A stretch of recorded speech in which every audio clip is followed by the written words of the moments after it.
ලංකාවේ පොලිසිය ගැන කතා කරනකොට අපි දන්නවා ලොකුටම හොදක් කියන තරම් දෙයක් නම් තාමත් අපිට නැහැ. ඉතින් වර්තමානයේ අලුත් පොලිස්පති කෙනෙක් තමයි ඉන්නේ. එයා යටතේදී ඔය කෙහෙල් භද්‍ර පද්මලා කමාන්ඩෝ සලින්තලා බැකෝ සමන්ලා නම් මනම් කට්ටිය ඇල්ලුවාට ලංකාව ඇතුලේ තැන තැන පත් වෙන්නේ වෙඩි සම්බන්ධයෙන් තාමත් හරි හමන් විසඳුමක් හම් වෙලා නැහැ. මහජන ආරක්ෂාව ලොකුට තහවුරු වෙලා නැහැ. ඉතින් ඒවා එවන් පසුබිමක් තමයි තියෙන්නේ. කොහොම හරි වේවා. ඉතින් ලංකාවේ පොලිසිය ගැන කතා කරාදී ටිකක් අමුතු වීඩියෝ එකක් හම්බුණා. ඒ තමයි දැන් සාමාන්‍යයෙන් පොලිසිය හුඟක් වෙලාට අනිවාර්යෙන් දඩ ලියන සිද්ධිය සුපිරියටම ලොකුටම කරනවානේ. හරි ආණ්ඩුවට සල්ලි වල දෙන්න ආයි හෙල්මට් දාන් ආවත් එකයි නැතත් එකයි නැවැත්තුවා ලයිසන් බැලුවා මොකක් හරි වැරද්දක් තිබ්බනම් දඩ ලිව්වා. වැරද්දක් නැතුවත් හොරාට දඩ ලියන සීනුත් තියෙනවා. ඉතින් ඕන තරම් Facebook එකේ සම්බන්ධ වීඩියෝස් ඒවා දැකලා ඇති. අපිත් ඒ වගේ වා මේ channel එකේ දාලා තියෙනවා. කොහොම හරි ඒවා. ඉතින් එක්තරා පොලිස් නිලධාරියෙක් ලස්සන ඇඩ්වයිස් වගේක් දෙනවා මේ බයික් එකක් එලවන් ආපු කොල්ලෙක්ට. කිව්වේ මොනවද කියලා අපි ඉස්සෙල්ලා වීඩියෝ එක බලමු. ඒ වරද මොනවද? ඔය පාස්ලා දීන්නේ.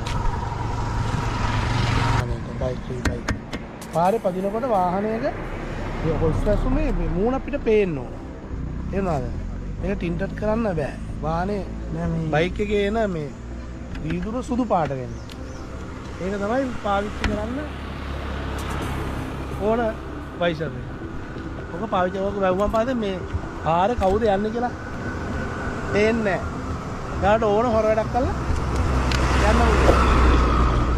මාලයක් කඩන් චේන් එකක් කඩන්නේ එහෙම පුළුවන් අපරාධයක් කළා සංගවිලා යන්න පුළුවන් වලට. හරි කැමරාවකටත් අදින්න නැහැ මේක වදින්නේ. මේ බයිසිකල් හෙල්මට් එක සේෆ්ටි. හැබැයි මේ හෙල්මට් එකම පුරා මරුවා ගේනවා. ඇක්සිඩන්ට් එකක් වුණොත් ඔයාගේ නිකට පටි මෙතන ක්ලිප් කරනවා නේද? මේක කර්ව් නෑ කියන්නේ මේ හෙල්මට් එක තරම් මේක කර්ව් නෑ නේද? අපිට පේනවා මේක රවුන්ඩ් බාවක් නෑනේ. මේක රවුන්ඩ් හෙල්මට් එක. ක්ලිප් එක දැම්මම සේෆ්ටි. ඔයාගේ මේ මූණට ආවරණය වෙන්නේ මේක දාලා යන්න කියන්නේ. මොකෙක් හරි වැදුනොත් ඔයාගේ මූණ ආවරණය කරනවා මේ ක්ලිප් එක. හරි හැබැයි ඔයාගේ මූණ ආවරණය වෙන්නේ මේකෙන්. හැබැයි බැරි වෙලා හරි ඔය ඇක්සිඩන්ට් එකක් වෙලා ඔය හෙල්මට් එක ඇදිලා ගිහලා පටලැවුනොත් මොකේක හරි ඔයාගේ මෙන්න මෙතන සුදුනාවෙන් කඩේ. හරි ඔය හෙල්මට් එක නේ මම කියන්නේ ඔයාලා සේෆ්ටි බලන්න.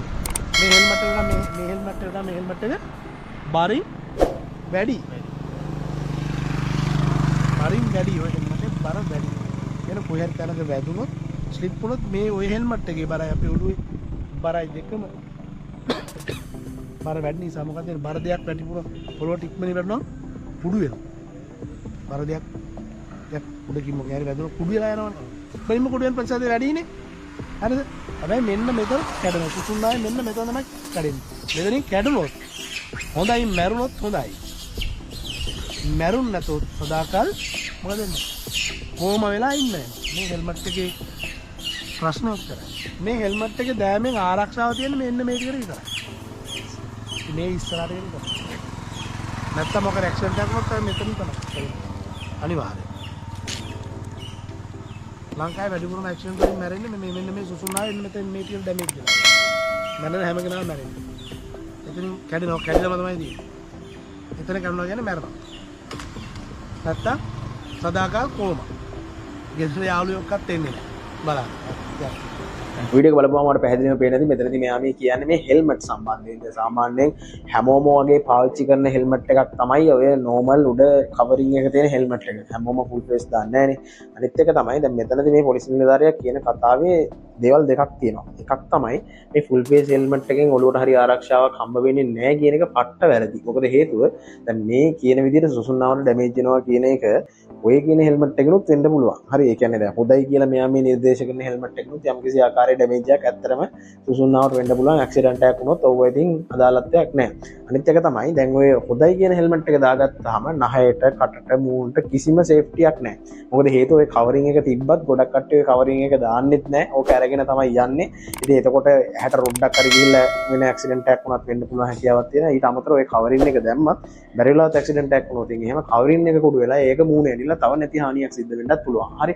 දැන් එතකොට එහෙම කියද්දි කෙනෙක්ට කියන්න පුළුවන් ඒ වුණාට යකෝ දැන් ඔය ෆුල් ෆේස් එක දාපුවම සුසුම්නා ඔය කියනවා වගේ කැඩෙනවා නම් කොහොමද තත්යකට නම් එන්නේ ජීවත් වෙන අතර හිටියත් මැරුණොත් එහෙම මේ සුසුම්නා කරලා මැරෙන්නත් පුළුවන් chance එකක් තියෙනවනේ. ඒක හරි ඩේන්ජරස් නේ කියලා වාට ඒක විවිධ ආකාරයට අර්ථ දක්වන්න පුළුවන්. ඒක කිසි විවේචනයක් මගේ නෑ. නමුත් මෙතනදී මේ කියන විදිහට ෆුල් ෆේස් හෙල්මට් සවුත් වේ කියලා එකක් නෑ. ඔයා පොඩ්ඩක් Google search කරලා බලන්න.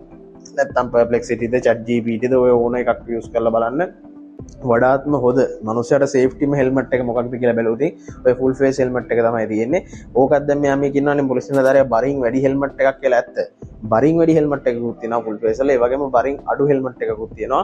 නිසි ප්‍රමිතියෙන් හදන එක බරින් අඩුයි ගාන වැඩි. ඉතින් අපේ රටේ මිනිස්සු බලන්නේ ගාන අඩුවට දේවල් ගන්න. ඒ නිසා ගාන අඩුවට තියෙන හෙල්මට් එකක් තමයි ෆුල් ෆේස් ඉදිරි ගොඩක් කට්ටිය පාවිච්චි කරන්නේ. ඉතින් එහෙව් හෙල්මට් එකක් අරගෙන ඇක්සිඩන්ට් එකක් වුණොත් මේ පොලිස් නිලධාරියා කියනා වගේ සිද්ධියක් සිද්ධ වෙන්න පුළුවන් හැකියාවක් තියෙනවා. හැබැයි ගොඩක් වෙලාවට අපි හැමතිස්සෙම බලන්න ඕන අපේ සේෆ්ටිය ගැන. හරි වාහනයක යනකොට මොන මගුල කොහොම වුණත් රුපියල් 1000 3000 5000 වෙනස වගේ නෙවෙයි 10000 වෙනස වගේ නෙවෙයි ඇක්සිඩන්ට් එකක් වුණා වෙලා ජීවිත කාලෙම කොමා තත්ත්වයක අබ්බගාතයක් වෙලා උත්පල වෙලා පැත්තකට ලයින් දුනොත් එහෙම ඒක ආයෙතින් කියලා වැඩක් නැහැ. ඉතින් ඒ නිසා 10000 15000 5000 වෙනස බලන්නේ නැතුව හෙල්මට් එකක් හරි ගන්නකොට මේක තමන්ගේ ඔළුව ආරක්ෂා කරගන්න තමන්ගේ ජීවිතය ආරක්ෂා කරගන්න නේද ගන්න. ඒ නිසා හරියම එකක් ගන්න ඕන කියලා හිතලා අනිවාර්යයෙන්ම හොඳ ක්වොලිටි එකක තියෙන හොඳ ස්ටෑන්ඩඩ් එකක තියෙන හොඳ බ්‍රෑන්ඩ් එකක හෙල්මට් එකක් ගන්න. එහෙම ගත්තොත් වාට ලොකු ඉෂුව එකක් වෙන්නේ නැහැ. Google කරලා බලන්න ෆුල් ෆේස් හෙල්මට් ගන්නවා නම් මොකක්ද හොඳම බ්‍රෑන්ඩ් එක අයියේ ඒක හොඳ කියලා හොයලා බලලා ගන්න. එහෙම නැතුව මේ පොලිස් නිලධාරියා කියන දේ ඇහවලා මේ එහෙනම් ෆුල් ෆේස් වැඩක් නෑ අපි දාගන්න ඕන අනිත් හෙල්මට් කියලා එව්ව දාගෙන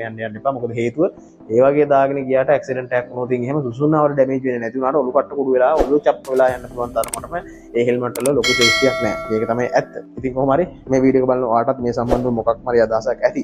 හරි සමහර විට මීට වඩා හොඳ අදහසක් මීට වඩා හොඳ දැනුමක් මේ සම්බන්ධව තියෙනවා වෙන්න පුළුවන්. ඒ නිසා අනිවාර්යයෙන්ම ඔයා දන්න අදහසත් ඔයා දන්න දේත් පල්ලෙහෙන් අනිත් අයට දැනගන්න කමෙන්ට් කරගෙන යන්න අමතක කරන්න එපා. වීඩියෝ එකටත් අනිවාර්යයෙන්ම ලයික් කරන්න, channel එකත් අනිවාර්යයෙන්ම subscribe කරන්න. අපි තවත් මේ වගේ වීඩියෝ එකකින් හම්බ වෙමු. එන එතකම් ඔයාලා හැමෝටම ජය වේවා.